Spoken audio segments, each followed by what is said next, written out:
Hər birinizin hər vaxtı xeyir olsun. Bugün biz Ailə, Qadın və Uşaq Problemləri üzrə Dövlət Komitəsi olaraq sizin üçün çox maraqlı bir təlim keçirməyə gəlmişik. Mövzumuz isə internetdən təhlükəsiz istifadə üçün maariflənək. Bizim təlimimizin də əsas məqsədi məhz sizi internetdə yaranan təhlükələrdən və sizin qarşılaşdığınız risklərdən, təhdidlərdən sizləri qorumaqdır. Biz əgər internetdən, yəni saatlarla, yəni pis yolla istifadə eləsək, bu bizim beynimizi də yoracaq və bizim işlərimizdə də, yəni bizə mane olacaq. Buna görə də uşaqların yuxu rejimləri pozulur deyə onların beyinlərinə mənfi təsir, gözləri zəifləyə bilir və yaddaşlarını itirə bilərlər.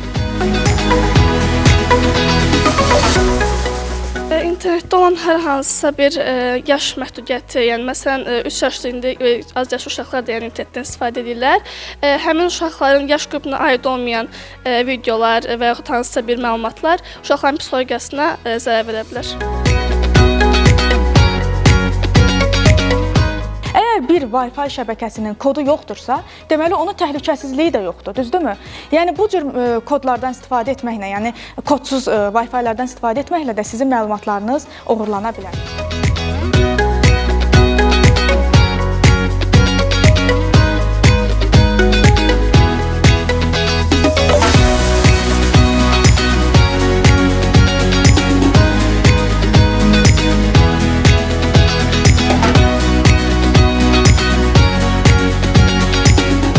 İnformasiya deyildikdə bu sosial media eyni zamanda ənənəvi mediada nəzərdə tutulur. Hansı ki, televiziya, radio, qəzet və saytlar, jurnallar və s. bunlar hamısı informasiya mənbələridir, kütləvi informasiya vasitələridir və buradan gələn zərərli təsirlərdən də qorunmaq lazımdır.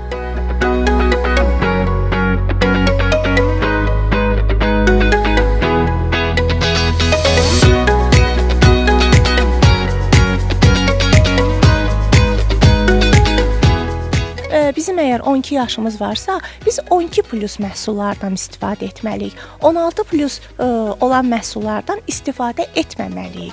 Bu çox önəmlidir. Hər bir informasiyanın üzərində yaş kateqoriyası olmalıdır.